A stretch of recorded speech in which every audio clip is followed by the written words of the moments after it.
Satu, dua. Halo, selamat datang di Serangga Saca Benangku Aldiasa. Dan kali ini kita akan nge-review film Aquaman and the Lost Kingdom. Dan ini ada review dari Serangga Saca. I don't know what lies ahead, but we can't leave our children a world without hope. You're not as bad at this as you think.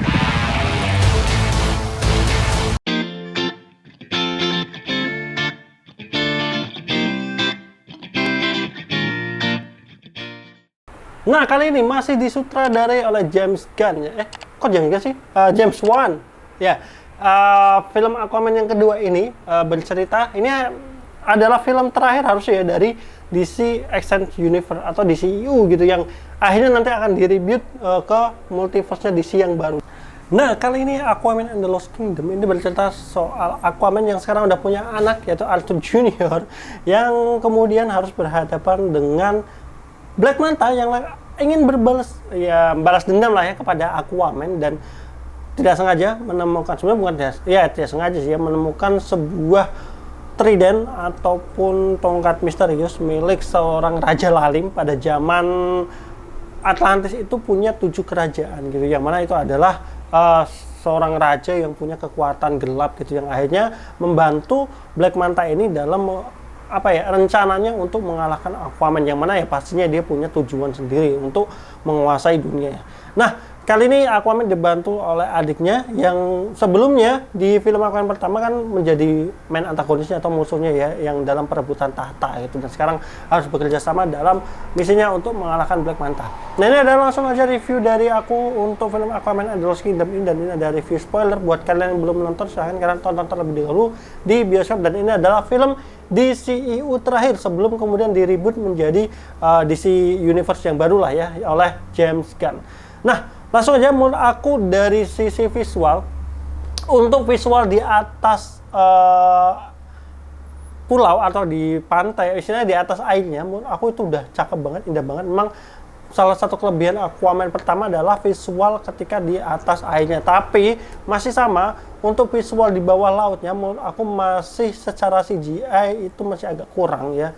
Ya, kita bisa wajarkan lah untuk CGI-nya, jangan apalagi dibandingkan dengan film sekelas Avatarnya James Cameron, itu pasti jauh banget gitu. Maksudnya untuk film Aquaman ini ya sekedar masih enjoy untuk dinikmati, tapi emang nggak bagus-bagus banget secara visual ataupun CGI untuk bawah lautnya gitu. Dan dari sisi cerita, jujur aja Aquaman kedua ini cukup membosankan untuk aku pribadi, karena ketebak aja semuanya, alur dari awal sampai akhir gitu. Gimana jalan ceritanya semuanya jujurnya semuanya ketebak gitu. Maksudnya pengaruh Black Manta yang dipengaruhi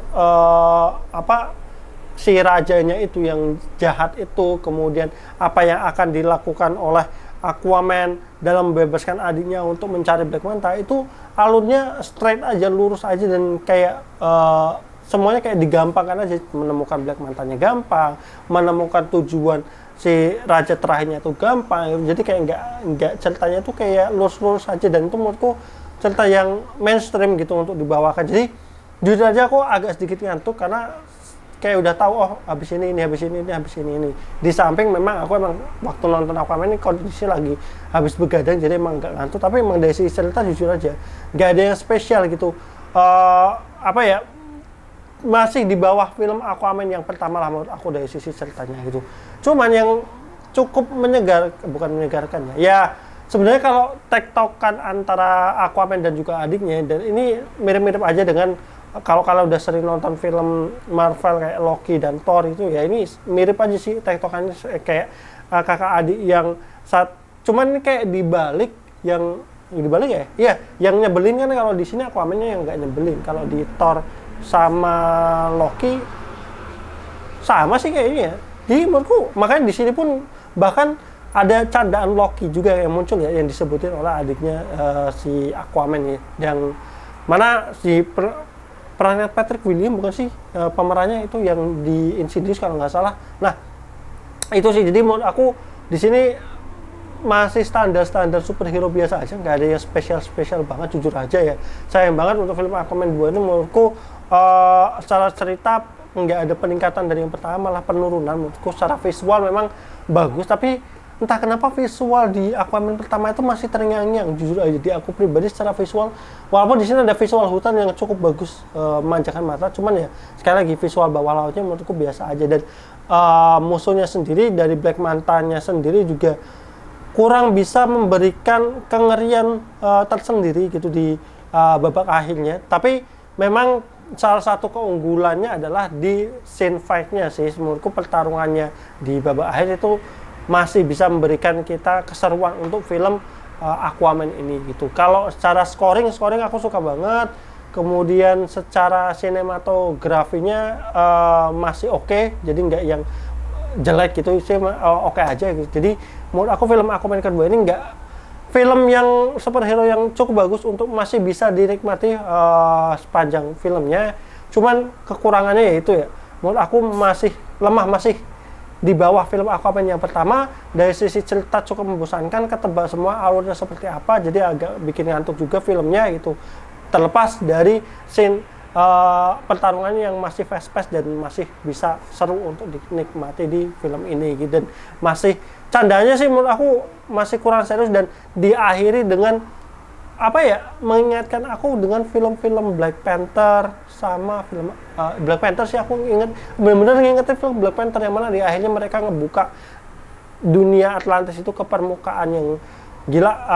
Sebenarnya itu kalau misalkan DCU berlanjut itu pasti nanti kedepannya akan keren banget ya, dengan skema membuka Atlantis ke dunia luar itu pasti itu keren banget. Tapi sayang banget DCU berakhir, post credit scene-nya juga sebagai film penutup DCU itu nggak ada spesial-spesialnya, bahkan cuma sebagai candaan biasa aja. Jadi ya ini sebagai film penutup DCU yang nggak benar-benar memuaskan secara film stand alone gitu. Dan ya kita tinggal berharap semoga DC nanti yang dibawakan oleh James Gunn, bener kan ya? James Gunn itu akan jauh lebih bagus dari DCU gitu. Jadi itu aja sedikit review aku untuk Aquaman and the Lost Kingdom.